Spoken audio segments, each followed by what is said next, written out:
Art Collins here, everyone. I'm going to present you with a puzzle that I keep coming back to.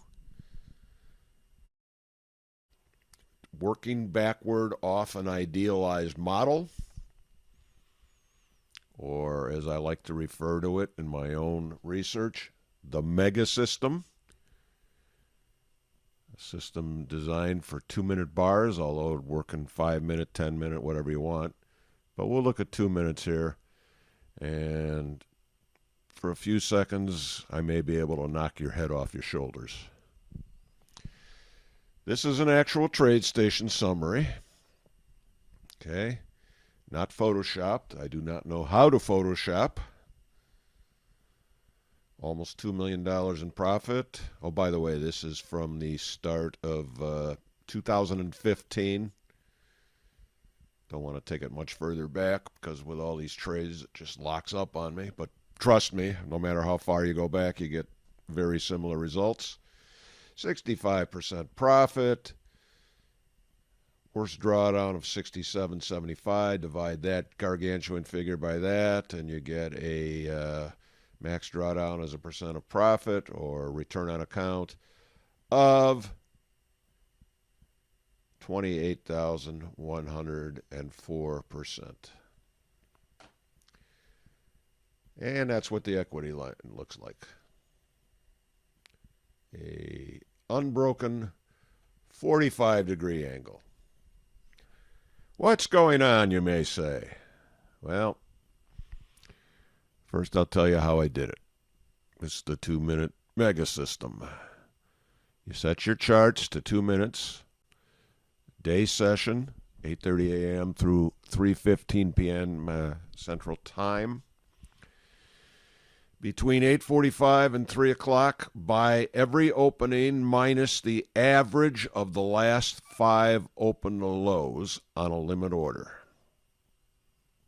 Okay, so every bar, every 2-minute bar is going to have an opening, and it's going to travel X number of ticks above and below that. So we're just saying what's the average X number of ticks. It goes below it. Let's be a buyer there. And conversely, let's be a short seller at that opening plus the average of the last 5 open to highs. And we'll exit all trades at 3 o'clock. Now, why is there a problem with this? Why should we not be excited about those incredible results that we saw? Well, because TradeStation, and I assume most, if not all, other software will count every limit order that it sees, even if it's on the extreme of the bar, they will count it as filled. So in other words, you're trying to buy this low of 31.46 even. But in the real world, more likely than not, you would not get it because you're competing against a bunch of other limit orders that are up trying to buy that same price.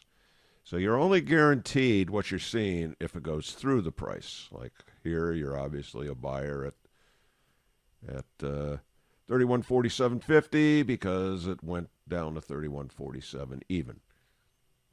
Here you're a seller at 47.25 because it went to a high of 47.50. But again, the problem is in these orders that are occurring on the extreme.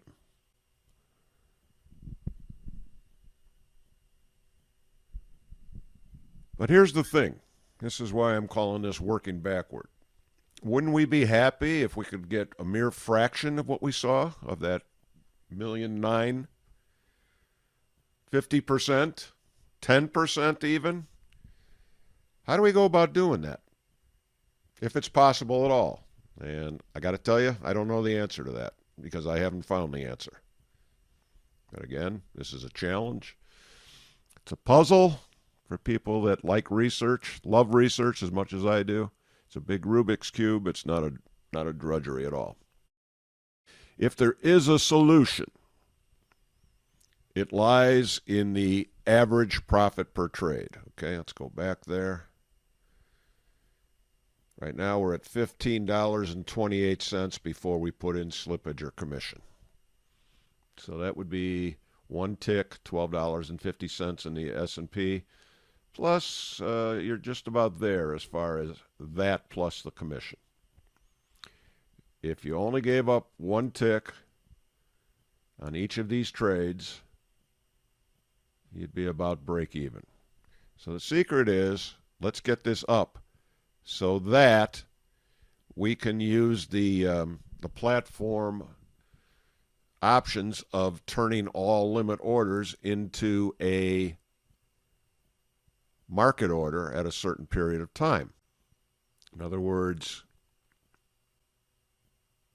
if we could make our results exceed $28 per trade, that would cover two trades, enter and exit, $12.50 per side, $25 round trip.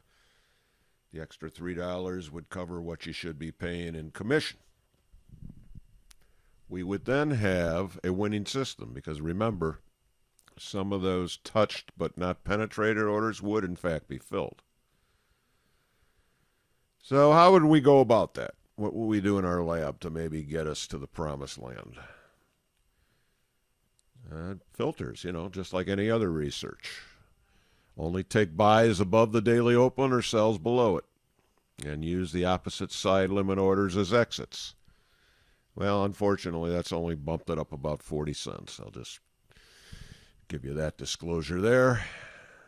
Most of these ideas I'm showing you here don't do much, but these are places you could look and modify it further. Use stops at entry prices plus or minus X additional distance. So in other words, you're entering on the open minus the 5-bar average open to low, but put a stop in there to get out at 3 times that, for example.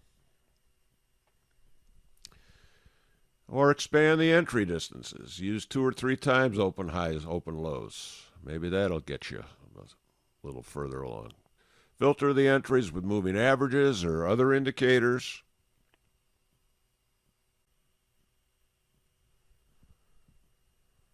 Or you could rely on a bit of gut trading if you're a much better trader than I am. And don't use the function of turning a limit order into a market order.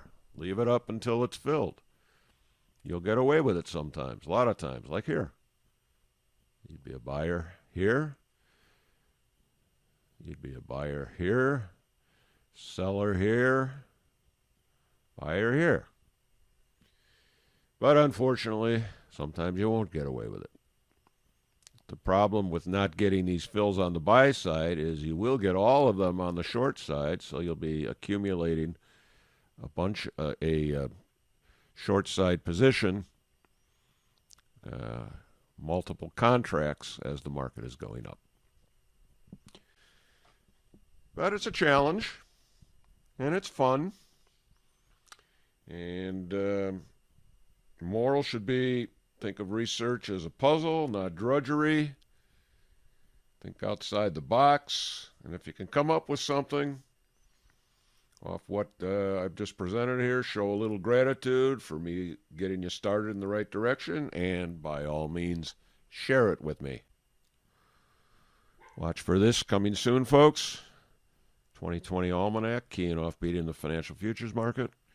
And thank you for joining me.